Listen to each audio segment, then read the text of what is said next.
Hello guys, आज की इस वीडियो में हम लोग सीखने वाले हैं character design and story writing कि आप लोग अपना खुद का कैरेक्टर कैसे बनाओगे, अपना खुद का ओरिजिनल कैरेक्टर अपनी ओरिजिनल मांगा के लिए। ये है episode 1 of making one shot with me. So now आज की इस वीडियो में मैं तुम्हें बताऊंगा किस तरीके से तुम बनाओगे कैरेक्टर डिज़ाइंस, वो भी अपने खुद के पर्सनल, जिसको कोई ये नहीं कहेगा कि ये तुमने चोरी किया है मेरे कैरेक्टर से या फिर नारुतो से या फिर गोकू से। क्योंकि मैंने देखा है बहुत सारे बंदे यार गोकू बना के उसको भेज देते हैं और कह देते हैं इसको रीड्रॉ कर दो। तो भाई क्या रीड्रॉ कर दूं मैं उसमें? यार तुम्हारी ओरिजिनलिटी कहाँ है उसके अंदर? कोई भी बंदा अगर मुझे अपना कैरेक्टर रीड्रॉ करने के लिए दे रहा है तो एटलीस्ट उसको वो कैरेक्टर खुद से बनाना चाहिए। खुद से तो मतलब तुम गोकू भी बनाओगे, मैं कहना चाहता हूँ वो कैरेक्टर तुम्हारा खुद का ओरिजिनल कैरेक्टर होना चाहिए, ना कि कहीं से टापा हुआ। और तुम्हें वन शॉट के लिए कैसी स्टोरी लिखनी है वो आज की इस वीडियो में तुम्हें पता लगेगा। तो हम लोग स्टार्ट करते हैं अपनी इस वीडियो को।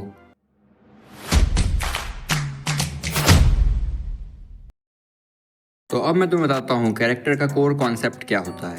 किसी भी कैरेक्टर को डिज़ाइन करने से पहले उसकी कुछ बेसिक नेसेसिटीज़ को हम लोग ध्यान में रखते हैं कि इस कैरेक्टर को चाहिए क्या। पहली चीज़, अगर कैरेक्टर काफ़ी ज़्यादा ट्रिगर हो जाता है बात बात पे, उसे गुस्सा आ जाता है या फिर बहुत ज़्यादा चंचल मन का है, तो उसके बाल काफ़ी ज़्यादा स्पाइकी होंगे। इसके एग्जाम्पल्स आपके सामने हैं, पेन, नारुतो, जोरो, और ये सब चीज़ें सिर्फ बाल तक नहीं आती हैं, ये सब उनके फेशियल एक्सप्रेशंस, उनकी आइज़ कैसी बनी हैं।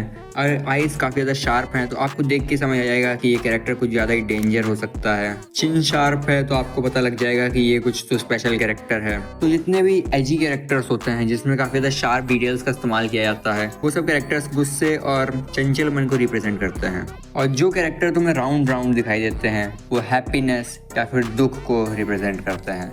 अगर कैरेक्टर कुछ ज़्यादा ही हैप्पी रहता है तो वो कैरेक्टर राउंड रहेगा। थोड़ा सा कैरेक्टर थोड़ा सा सॉफ्ट है, काइंड हार्टेड है, तो वो राउंड रहेगा। ये इसके पीछे की थ्योरी है। एग्जाम्पल, डोरेमोन जो कि काफ़ी ज़्यादा राउंड है, जो कि उसके अच्छे मन को दिखाता है। इंस्टाग्राम ने उसको बदनाम कर रखा है, वो अलग बात है। एंड अभी आपको वन शॉट बनानी है तो वन शॉट के लिए आपका कैरेक्टर पहले से काफ़ी ज़्यादा डिफाइंड होना चाहिए कि उसका मकसद क्या है, वरना आपकी वन शॉट काफ़ी ज़्यादा लेम बनने वाली है अगर उसका कोई मकसद नहीं है, उसने बाद में मकसद हासिल किया है।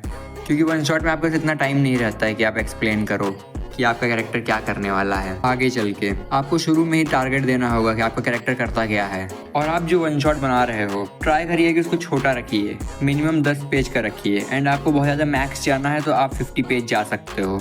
मैं एडवाइस वैसे तो नहीं करूँगा 50 पेज जाने के लिए, बट आप जा सकते हो वन शॉट में।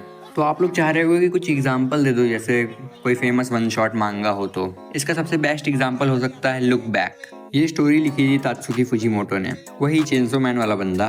ये स्टोरी काफ़ी ज़्यादा शॉर्ट थी और काफ़ी ज़्यादा ही दिल को टच कर देने वाली थी, लेकिन फिर भी ये आपकी पहली वन शॉट के हिसाब से काफ़ी बड़ी पड़ी जाएगी। इसमें काफ़ी सारे पेजेस थे, बट अभी के लिए आपको खाली प्रैक्टिस करनी है एंड छोटी मांगा बनानी है, कम से कम 10 पेज की और ज़्यादा से ज़्यादा 50 पेज की। तो अभी हम लोग अपने पुराने पॉइंट्स को रिकॉल करते हैं। आपको पहले तो कैरेक्टर बनाना है जिसका एक टारगेट फिक्स होना चाहिए। उसका नेचर डिसाइड होना चाहिए कि वो गुस्से वाला है या बहुत ज़्यादा सॉफ्ट हार्टेड है। जो कुछ भी उसका नेचर है वो डिसाइड होना चाहिए। एंड आपको डिसाइड कर लेना है पहले ही कि आपको कितने पेजेस की स्टोरी रखनी है और उसके अंदर कितने कैरेक्टर्स होने वाले हैं। ये चीज़ भी आपको रखना जरूरी है। अगर आप लोग बहुत ज़्यादा ही छोटी स्टोरी बना रहे हो तो ध्यान रखिएगा किसी भी एक चीज़ को लेके आपको ज़्यादा टाइम नहीं देना है, वरना आप एक चीज़ एक्सप्लेन करने लग जाओगे तो काफ़ी सारा टाइम आपका वहीं पे वेस्ट हो जाएगा एंड स्टोरी आगे ज़्यादा अच्छे से बढ़ नहीं पाएगी। तो इस चीज़ को ध्यान रखना है एंड आपको ऊपर ऊपर से पूरी स्टोरी निकालनी है। आप डीप जा सकते हो अगर आपकी स्टोरी वैसी है, तो मैं वैसे इस चीज़ को सजेस्ट नहीं करूंगा बिल्कुल भी। तो अभी मैं आपको एग्जांपल देता हूँ। ये अभी हम लोगों को एक बंदे ने भेजा हुआ है आर्ट, एंड इसको हम लोग रीड्रॉ करते हुए बताता हूँ कि इसकी स्पेशलिटी क्या है। इस कैरेक्टर की आईज़ काफ़ी ज़्यादा शार्प हैं, यानी कि यहाँ पे आप इजीली नोटिस कर सकते हो कि ये कैरेक्टर थोड़ा सा तो चालाक टाइप है। एंड इसके बाल भी स्पाइकी हैं, यानी ये फाइट भी करेगा अच्छी खासी। वो तो मसल्स देख के पता लग जाएगा तुमको ये फाइट करेगा कि नहीं करेगा, बट ये करने वाला है फाइट। एंड इसके सर के ऊपर जो राउंड राउंड है वो इसके अंदर की अच्छाई को या फिर लाफ्टरनेस को दिखाता है कि ये कितना खुश दिल टाइप इंसान है। ऐसा एक बेसिक मेरा पर्सपेक्टिव बन रहा है। मुझे इसकी स्टोरी के बारे में बिल्कुल भी नहीं पता है कि इसने क्या प्लान कर रखा है इस कैरेक्टर को लेके, लेकिन इस कैरेक्टर को देखने से ऐसा लग रहा है। तो वहीं पे देखो आप मेरा ये कैरेक्टर, ये जो मेरा कैरेक्टर है इसकी हेयर स्टाइल काफ़ी ज़्यादा शार्प है, क्योंकि इसके एक्शन वाले नेचर को दिखाती है कि ये काफ़ी ज़्यादा फाइटर टाइप कैरेक्टर है। एंड यहीं इसकी आंखें राउंड है, जो कि इसके सॉफ्ट हार्ट को दिखाती है कि ये बहुत अच्छा इंसान है जो कि सिर्फ अच्छाई करना चाहता है। एंड वहीं पे आप देख सकते हो उसकी चिन भी ज़्यादा शार्प नहीं है, जबकि मैं नॉर्मली अपने कैरेक्टर्स की चिन बहुत ज़्यादा शार्प बनाता हूँ, पर्सनल मुझे पसंद है। ऐसा इसलिए नहीं है क्योंकि ये कैरेक्टर काफ़ी ज़्यादा भोला किस्म का है, बाकी ये फाइट करता है ताकि ये बुराई को ख़त्म कर सके। इसका इतना ही डिस्क्रिप्शन काफ़ी होगा आई थॉट। एंड ऐसे ही आप लोग भी अपना कैरेक्टर बना सकते हो। आपको अपने कैरेक्टर की एक क्विक कैरेक्टर प्रोफाइल बना लेनी चाहिए, जिसमें आप लिखोगे कि इस बंदे को चाहिए क्या, एंड जो कुछ भी इसको चाहिए वो इसको क्यों चाहिए, एंड ऐसी क्या चीज़ है जो इसको रोक रही है वो चीज़ पाने से। एक एग्जांपल देता हूँ मैं कि हीरो अपनी बहन को बचाना चाहता है, लेकिन वो बहुत कमज़ोर है, तो इसीलिए वो फाइट बैक नहीं कर पा रहा है, इसीलिए उसे ताकतवर बनना है। तो ये आपकी एक शॉर्ट सी स्टोरी हो सकती है। ये तो डीमन स्लेयर की स्टोरी है, शट अप। ये एक एग्जाम्पल है। तो अब हम लोग आते हैं कपड़ों पे। कपड़े जो होते हैं वो अगर टाइट है ज़्यादा तो वो फाइट सीन्स के लिए बेहतर रहते हैं, एंड वहीं पे कपड़े अगर काफ़ी ढीले हैं तो वो नॉर्मल बातचीत के लिए सही रहते हैं। जो नॉर्मली आपकी ड्रेसेस होती हैं वो आपके एरिया को भी डिफाइन करती हैं कि अगर आप जैपनीज स्टाइल में बनाना चाह रहे हो तो किमोनो पहनाओगे, अगर आप अमेरिकन स्टाइल बनाना चाह रहे हो तो आप एक हुडी पहनाओगे, एक बेसबॉल बैट दोगे, एंड अगर अफ्रीका की बना रहे हो तो उनके हाथ में कटोरा दोगे जिसमें खाना नहीं होगा। ज़्यादा रेसिस्ट हो गया क्या? वो लोग भी हमारे लिए रेसिस्ट होते हैं, हमारा भी हक है भाई, थोड़ा बहुत तो जोक मार सकते हैं उन पे। अब हम लोग बात करते हैं स्टोरी कनेक्शन की, कि आप अपनी स्टोरी को कनेक्ट कैसे करोगे। आप अपनी स्टोरी को कनेक्ट कैसे करोगे?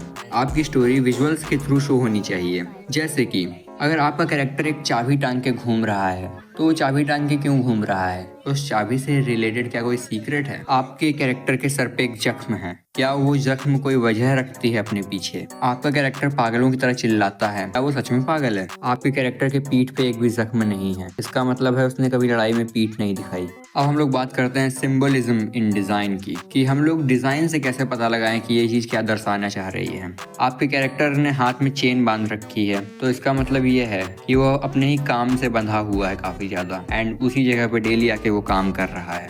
या फिर आपका कैरेक्टर एक गमछा बांधता है, यानी कि उसने किसी को प्रॉमिस दे रखा है जो कि वो तोड़ना नहीं चाहता है। ये सब छोटी छोटी चीज़ें आपकी स्टोरी को काफ़ी ज़्यादा क्लियर कर देती हैं। इन्वायरमेंट कनेक्शन कैसे हो सकता है आपकी स्टोरी में?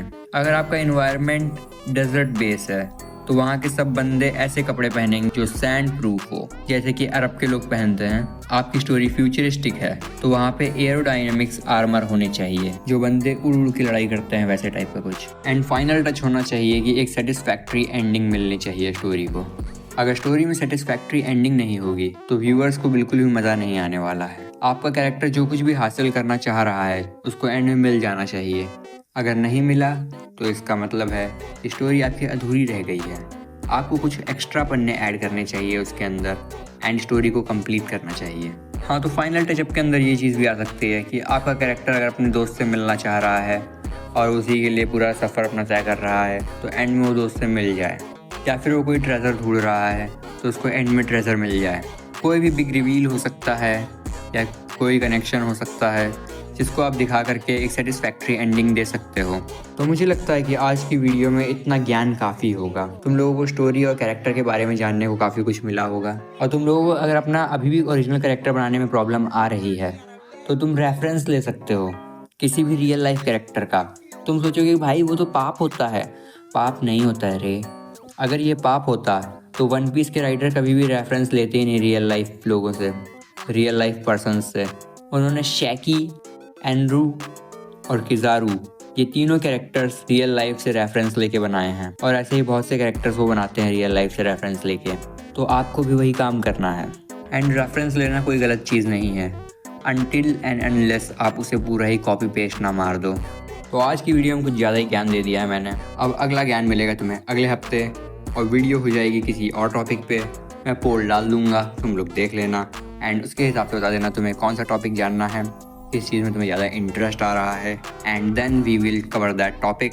इतनी इंग्लिश तुम लोगों से हजम नहीं हुई होगी तो मैं हिंदी में बोल देता हूँ, तब हम लोग वो टॉपिक को कवर करेंगे। और तुम लोग सोच रहे होगे कि मैं बात को रिपीट क्यों कर रहा हूँ अलग अलग लैंग्वेजेस में, ताकि मैं टाइम बढ़ा सकूँ, वीडियो का रन टाइम। एंड तुम लोग ज़्यादा देर तक वीडियो तो वैसे देखते नहीं हो, लेकिन जो एक आधा लोग देखते हैं वो मेरी बकवास एंड की सुन लेते हैं, शायद खुश हो जाएं। अगर तुम लोगों ने एंड तक सुना है तो कमेंट में लिख देना end game is better than infinity war, ऐसा लिख देना तुम लोग कमेंट में, जिसके चांस 99% है कि तुम लोग नहीं दिखने वाले हो। बट मेरा काम था कहना, आपका काम है करना, एंड जो मैंने कहा है वो करो, मुझे अच्छा लगेगा बस, और कुछ नहीं। मिलते हैं हम लोग अपनी अगली वीडियो में।